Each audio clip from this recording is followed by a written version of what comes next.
मित्रों, गोपेश्वर महादेव की बहुत विस्तृत जानकारी लेकर आपके समक्ष आए हैं।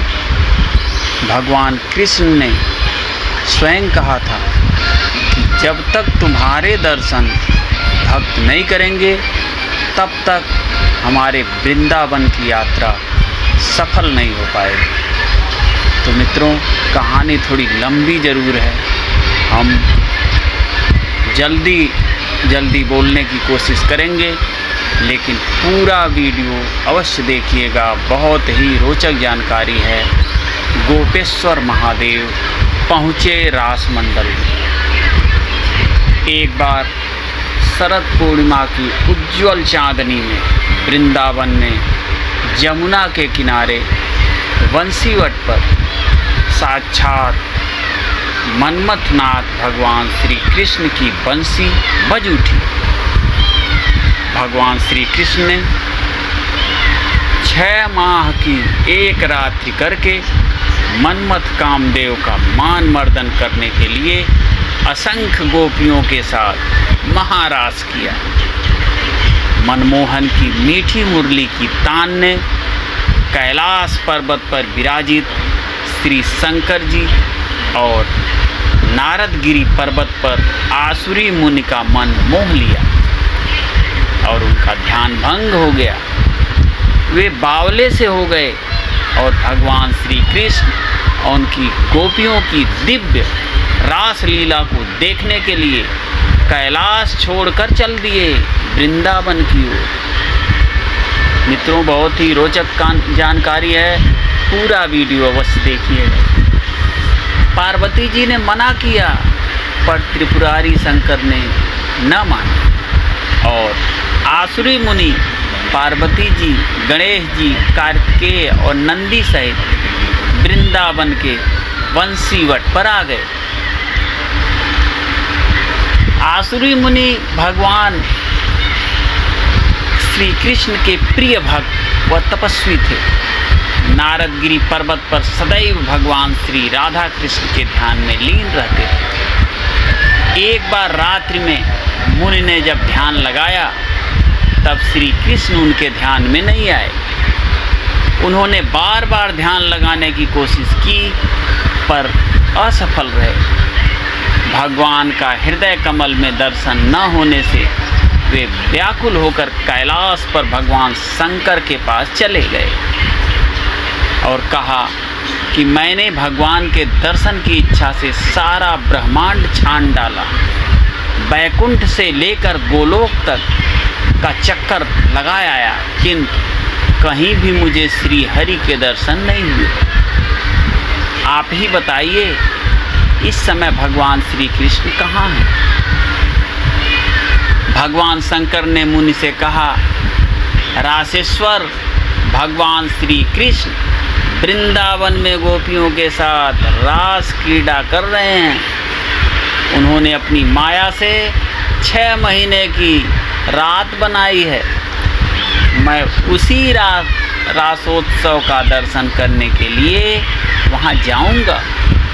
तुम भी चलो, जिससे तुम्हारा भी श्री कृष्ण दर्शन का मनोरथ पूर्ण हो जाएगा। रासमंडल की सुरक्षा गोलोकवासिनी गोपियों द्वारा वृंदावन में यमुना तट पर बंसीवट में जहां महारास हो रहा था, वहां गोलोकवासिनी गोपिकाएं हाथ में बेंत लिए द्वार पर पहरा दे रही थीं।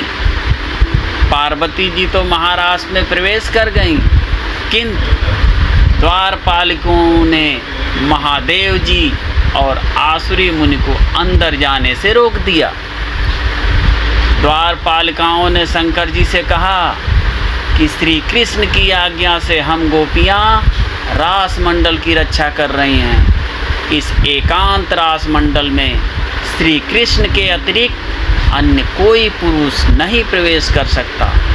यहाँ एक ही पुरुष श्री कृष्ण हैं और उस पुरुष रहित एकांत रास मंडल में गोप सुंदरियों के सिवा दूसरा कोई प्रवेश नहीं कर सकता।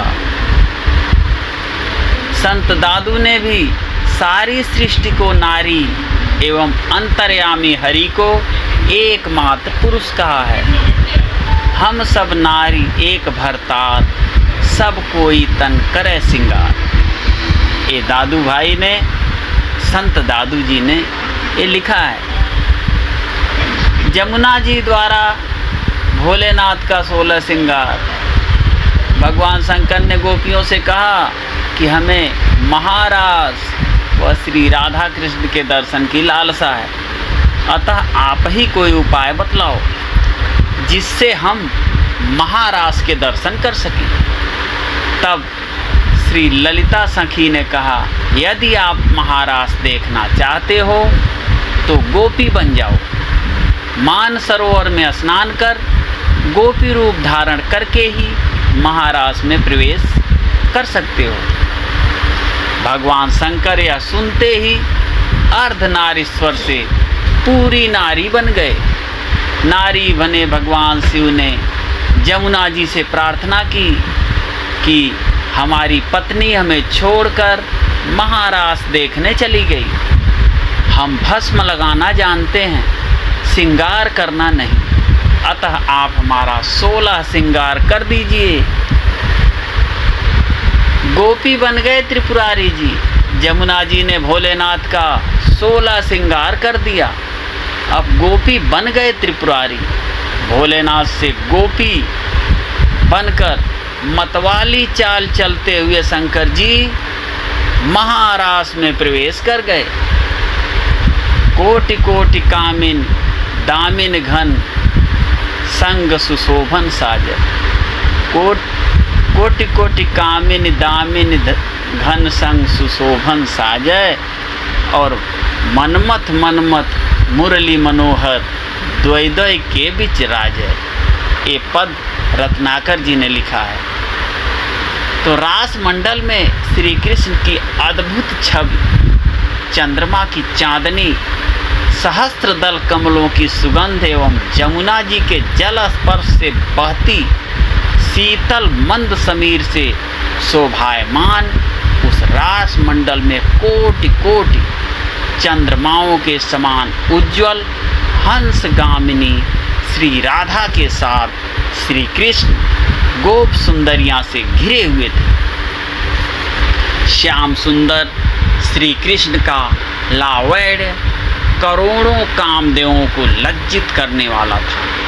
हाथ में बंसी और बेंत लिए श्री अंग पर पीतांबर ओढ़े, वक्षस्थल पर श्री वत्स का चिन्ह, कौस्तुभमणि तथा वनमाला धारण किए हुए, मस्तक पर मयूर पिच झंकारते हुए नूपुर, पायजेब, बाजूबंद और करधनी, हाथों में कंगन तथा कानों में मकराकृत कुंडल धारण किए हुए नंद नंदन सभी गोप सुंदरियों का मन हर लेते हैं। मृदंग आदि वाद्यों की ताल पर गोपियाँ तत थेई थेई बोल रही थी। नटवर नागर श्री कृष्ण बंसी में मधुर तान ले रहे हैं। ऐसी प्रभु श्री कृष्ण की छवि भक्तों के समस्त हृदय रोगों को दूर कर देती है। नर्तन मंडल मध्य नंदलाल, मोर मुकुट, मुरली पीतांबर, गरे गुंजावन माल, नर्तन मंडल मध्य नंदलाल।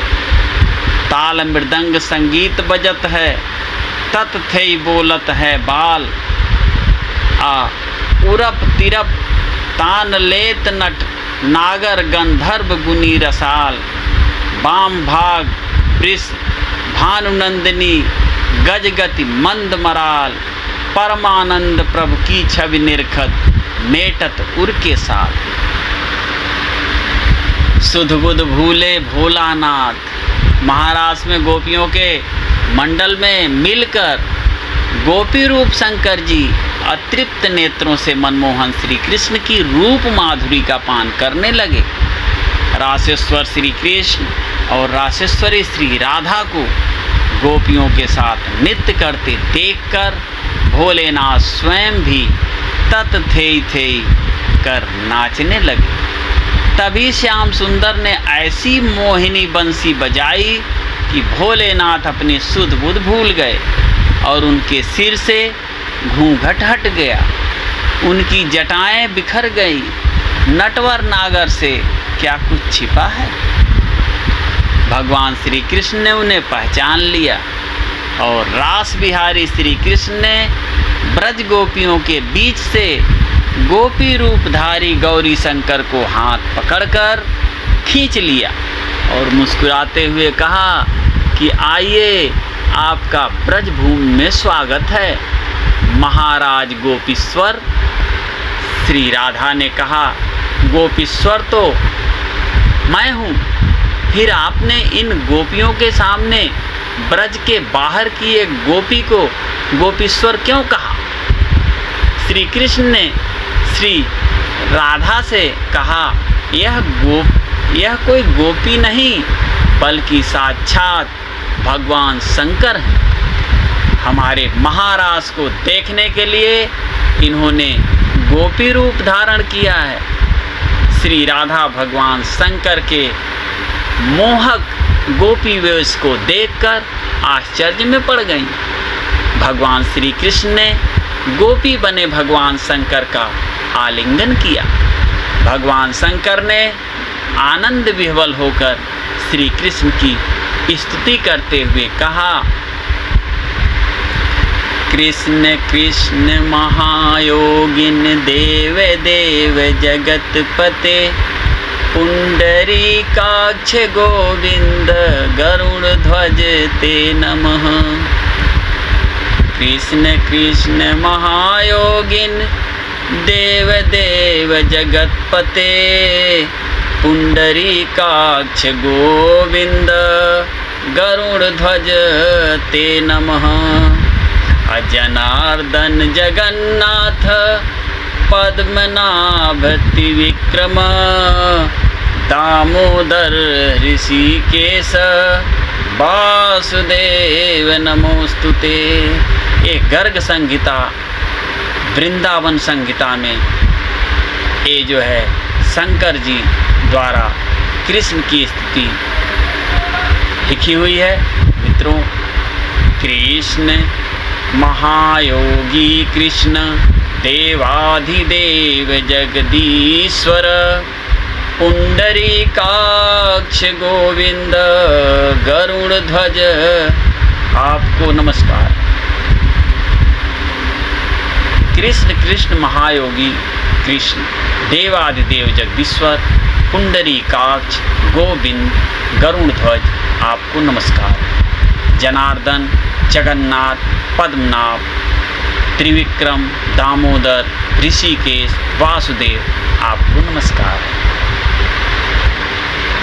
हे देव, आप परिपूर्णतम साक्षात भगवान हैं। इन दिनों भूतल का भारी भार हरने, सत्पुरुषों का कल्याण करने के लिए अपने समस्त लोगों को शून्य करके यहाँ नंद भवन में प्रकट हुए हैं। आप श्री राधा के कंठ को विभूषित करने वाले रत्नहार हैं। आप रास मंडल के पालक, ब्रज मंडल के अधीश्वर तथा ब्रह्मांड के संरक्षक हैं। भगवान श्री कृष्ण ने प्रसन्न होकर शंकर जी से वरदान मांगने के लिए कहा। शिव जी ने कहा, हम चाहते हैं कि हमारा आप दोनों के चरण कमलों में सदा ही वृंदावन में वास हो। भगवान ने तथास्तु कहकर कालिंदी के निकट निकुंज के पास वंशीवट पर भगवान शंकर को श्री गोपीश्वर महादेव के रूप में विराजमान कर दिया। श्रीमद् गोपीश्वरम वंदे शंकरम करुणामयम सर्वक्लेशहरम देवम वृंदारण्ये रतिप्रदम। भगवान श्री राधा कृष्ण व गोपियों ने उनकी पूजा की और कहा कि मनुष्य की ब्रज वृंदावन की यात्रा तभी पूर्ण होगी जब वह आपके दर्शन कर लेगा। आपके दर्शन के बिना उसकी यात्रा अधूरी रहेगी। मित्रों, वृंदावन में यह 5000 वर्ष पुराना शिवलिंग द्वापर युग का है, जिसकी पुनर्स्थापना भगवान श्री कृष्ण के प्रपौत्र श्री ब्रजनाथ ने की थी। यह गोपेश्वरनाथ महादेव के नाम से प्रसिद्ध है। वृंदावन नित्य है, युगल जोड़ी का रास नित्य है, आज भी रास होता है। ऐसा माना जाता है कि आज भी वृंदावन में श्री गोपेश्वर महादेव महारास देख रहे हैं। गोपेश्वर महादेव मंदिर में भगवान शिव का नित्य संध्या को गोपी श्रृंगार होता है। पार्वती जी, गणेश जी और नंदी गर्भगृह के बाहर बैठे हैं। पार्वती जी शंकर जी को छोड़कर महारास में प्रवेश कर गईं, इसलिए गोपेश्वर महादेव ने अपनी पत्नी को साथ नहीं बैठाया। आज भी पार्वती जी अपने पति को, श्री गणेश अपने पिता को और नंदीश्वर अपने स्वामी को बाहर से ही बैठे देख रहे हैं। समस्त विश्व में भगवान शंकर के 2 ही रूपों में दर्शन होते हैं, दिगंबर वेश में या बाघंबर पहने, परंतु लहंगा ओढ़नी पहने 16 श्रृंगार किए गोपी के रूप में भोलानाथ के दर्शन केवल गोपेश्वर महादेव मंदिर में ही होते हैं। इनको वृंदावन का कोतवाल भी कहा जाता है।